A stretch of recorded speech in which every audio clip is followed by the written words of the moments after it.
Қайырлы ақшамлар, бүгін Қырым-Ышғалының 686-й күні эфирде заман студияда Шевкет Аматулаев чалышмақта. Бүгін белі қырым-татар yazıcı журналист Закир Куртнезернен ведалаштылар. О 83 yaşında еді. Мерхум 1933 сенесі Балаклава районының Варнаутка койынды дүнияға келді. Сұрғылны киллары Ленин байрағы газетасында, Йылдыз мечмуасында, соңки йыллары есе Хидайет газетасында чалышты.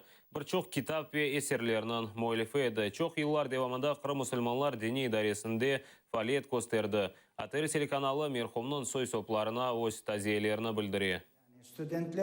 Men milletimizge, avdet olayatkan halkımızga, ana vatanımızda birlik, beraberlikle yaşamakını arzulayım. Çünkü bölüngenini böğrü aşar derler. Bu cihetten biz sonki vakitlerde biraz zayıfladık. Birlik beraberliğimizni coymağa başladık. Bunu yok etiyik. Beraberlikte, birlikte hikmet vardır. Bundan da gayrı biz dinimizge sarılayık. Kur'an-ı Kerim'de öyle de ayet var. Benim yipme yakşı sarılın diye Allah Teala. Bu degen söz İslam'a yapışmak gerekmiş. İslam boyunca yaşayan insanlar yakşılıkla yaşarlar, kemlik görmezler ömürlerinde. Руси Мустафа Джемилевнің оғылыны Украинаға кечірмеге рет ете. Бұл ақта адвокат Николай Полозов білдіре. Шымда адвокат вақыттан евел азат етілів бойынша махкеме топлашуыны беклей. Хайсер Джемилев Астрахань колониясының жеза изоляторында бұлына. Адвокат білдіргенне көре анда Хайсерге бұлынмаға қафлыдыр. Чүнке рус телеканаларында көстерілген пропаганда есасында мабуслар оңа зарар кетіре біле. Беліке Хайсер Джемилевні та Украина вақтында 2013 сенесі апске алдылар. О азбарында Қоранта досты Февзи Эдемовны түфекнен атып өлдірді. Қырым-Ышғалінден сон ишна рус таққатшылары бақы башлады ве Хайсерні Краснодар велетіні кечірділер. Анда оңа 3,5 ел апс жезасыны белгіледілер.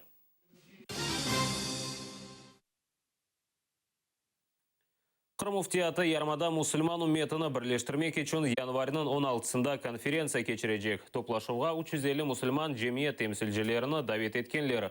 Уне берабер ярмада да фалиет көстерген қырым-татар жемат ве сияси тешкілят азаларыны чағырғанлар. Топлашуда Русияның мұсылман дин лидерлері иштирак етежектір. Беллики январының 4-інде Мустафа Джемилев Қытайы Украинада Қырым муфтияты тешкіл етілежегі аққанда білдірді. Думкөсе бұл фкірні тенқит етті ве тешкіл етілген Номан Челебеджихан батальонына кірмемеге чағырды. На сегодняшний день мы все прекрасно понимаем, чем занимается муфти. То есть он уже на сегодняшний день не принадлежит самому себе. Если, допустим, 2 года назад он еще как-то там играл в политическом игре, то есть какой-то вес имел. На сегодняшний день это понимаем, что он просто пешка в чьей-то большой игре. И на сегодняшний день мы знаем, что во всем мире Мустафа Ага, Джемилев, Рифата Чубаров – это люди, которые признают все мир, и авторитет их не поддается никакому сомнению. И какие там не были условия, да, то, что они не идут на сговор с оккупантами, то, что они не договариваются с ними ни за какие там деньги, не продаются, это, то есть, дает большой плюс для нашего народа. Почему? Потому что это представитель нашего народа. Муфти оказался тоже перед таким сложным выбором, но все мы люди простые, понимаете, люди, которые имеют свои слабости, мы не будем никого обсуждать. Поэтому, конечно, судить, пускай его судит Аллах, но я считаю, что на его бы месте хотя бы нужно было промолчать и не говорить то, чего сегодня он говорит. Собирать конференции. С кем он собирает сегодня конференции? С муфтиятом того государства, которое, в принципе, пришло и твою сегодня, то есть твою землю оккупировало. Это вы представляете такую ситуацию в Палестине? Приезжает представители, то есть еврейского государства, и будет, то есть с тобой вместе решать вопросы твоего народа, и вы будете улыбаться с ним, сидя за одним столом. То есть это человеческая натура. Сегодня оккупационная власть, которая находится в Крыму, она будет делать все, использовать любые возможные рычаги, любые использовать, то есть будет покупать людей, политиков, духовников, кого угодно будут покупать для того, чтобы легализовать свою, как говорится, преступную деятельность. На сегодняшний день ни для кого не секрет, что сегодня уже пропадает много наших молодых ребят, активистов, кто немножечко ведет против, то есть не пророссийскую политику, то есть у которых есть свое мнение, эти люди просто бесследно исчезают. В лучшем случае, если они оказываются в тюрьме, а в худшем случае они безвестно пропадают. И поныне от них даже никакой, как говорится, весточки нету.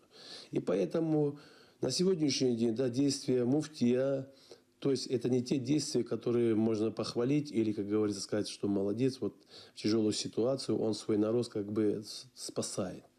Понимаете, на его месте бы, умный человек, лишнего вообще не говорил бы, избегал бы лишних конференций, выбрал бы нейтральную позицию, то есть мы, верующие люди, вне политики.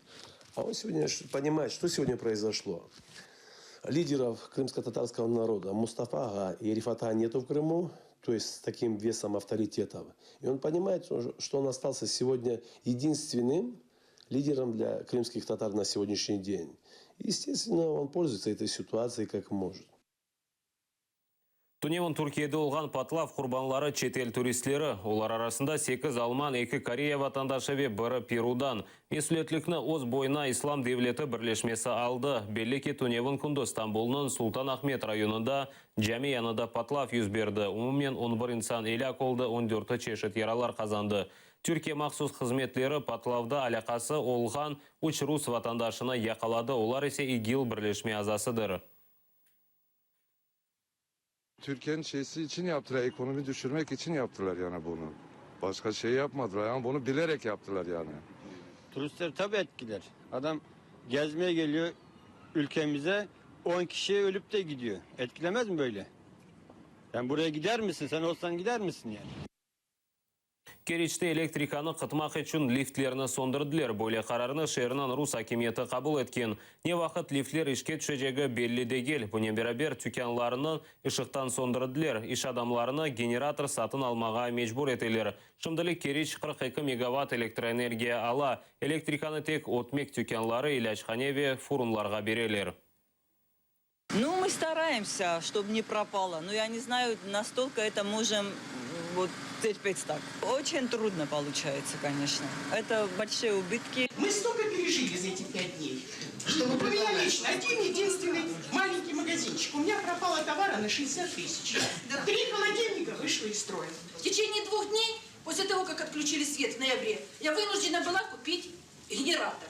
Я купила генератор 7,5 на 7 тысяч киловатт. Он стоит 60 тысяч, 59 с копейкой, 60 тысяч. Это я купила со своей прибыли.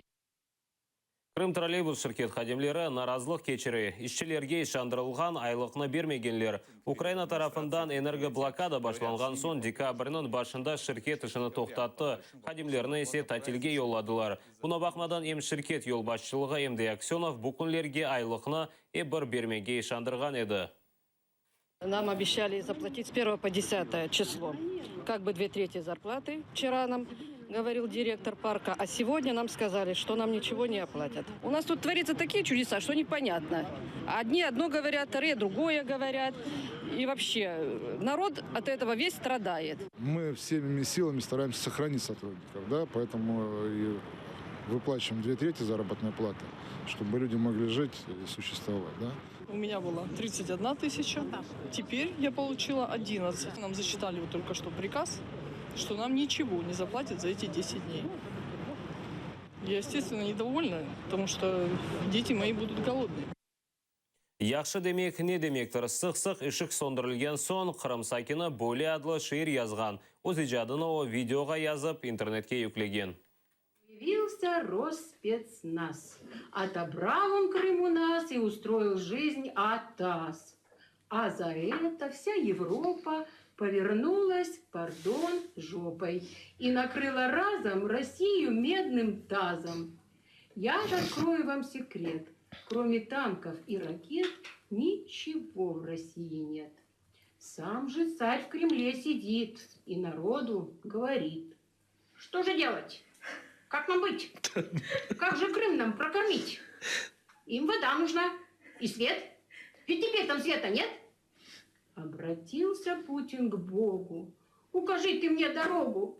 Вроде я и не дурак, а попал в такой просак. И пришел ответ с небес.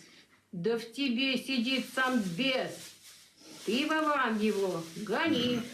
Украине Крым верни. Ну а если не вернешь, кое-чего ты отгребешь. Ермайы фияты $30 қадар түшті. Сонки көре бөле фиятлар 12 ел евелсі олған еді. Шымды сұравға көре ермайыны артық чықаралар бойы саз себептір. Бұне берабер сонки 40 ел девамында илкере Америка Қошма Штатлары базарға өз ермайыны чықарды. Сонки 1,5 ел девамында ермайы үш кереге үжізлашты. Бұл далғада Русияде рубль фияты түше. Шымды 1 Америка доллары үшін 77 рубле берелер. Санкциялар тек Америка Қошма Штатларының тарафдарларына зарар кетіре біле. Шымды интернетте та 1982 сенесі Совет Бірлігінің Девлет телеканалының эфирінде шыққан халқара хаберлер яйынның парчасы пейда олды. Интернет қоланычылары бұл яйынны шымдыке рус хаберлерінен қияслайлар. Советский Союз – страна большая, с мощной экономикой, богатыми ресурсами. Так что все эти блокады и санкции он уж как-нибудь переживет. А вот по союзникам Вашингтона, которые гораздо больше зависят от внешней торговли, политика ковбойских наскоков на нормальные экономические связи бьет куда сильнее.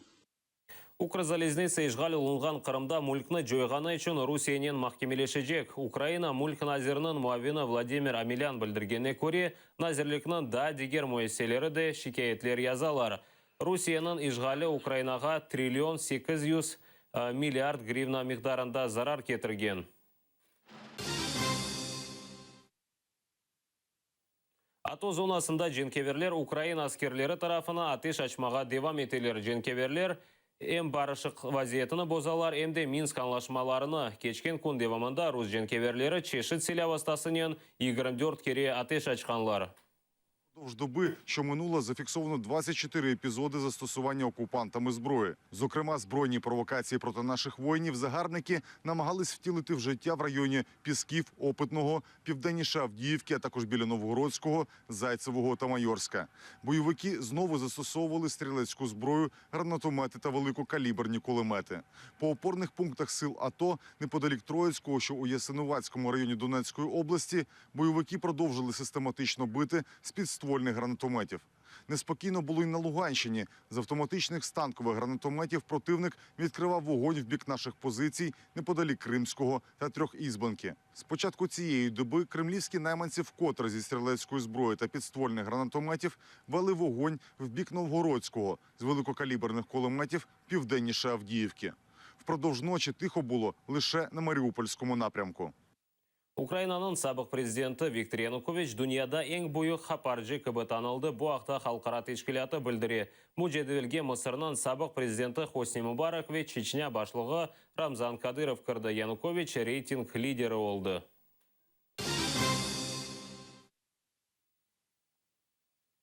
Сафари парк Тайган Вескас Кайванат бақчасынан мудира Олег Зубков Қырымның рус прокурорына Арсланнен мұсафірлікке келмеге шандыра. Бұл ақта о Тайганда журналистер үшін өткерілген ачық қапылар вақтында білдірді. Беллеке рустақ қатшылары Зубковқа қаршы жинай ішлер açқан сон, мудир наразылық көстермек үшін өз айванат бақчаларына зиярет үшін қапатқан еді. Кеченлері Зубковқа өз хадимыны көтеклегені үшін 3 ел шартлы жеза белгіледілер. Зубков епсі қабатларына эсассыз кебі саяве бұл мақсус Поклонскаяның сымарышыдыр дей. Я над тобой поиздеваюсь, а? Госпожа, покажите, пожалуйста. Госпожа, я издеваюсь над своим делом. Вот. Хотите, мы к вам в прокуратуру с ним придем? Поиздеваемся над вами. Вау, привет, читай прокуратуру Крыма. Вот так, правильно. 1 кило ет яда 1 айлық, 1 еллық арманчық бала мejmuasына абуне. Қырымтатар иш адамы ве меценат Мухаммед Али Сулейманов ана бабаларға Қырымтатар тілінде шыққан мejmuаға қол тұтмаға рижа еті. 1 айлық абуне фияты 400 рубледен біраз чоқча, бойсе 1 кило ет фиятыдыр. Бүгінге сонки хаберіміз еді, сіздерге ей ақшамлар тілейміз, дайма атырылы олыңыз.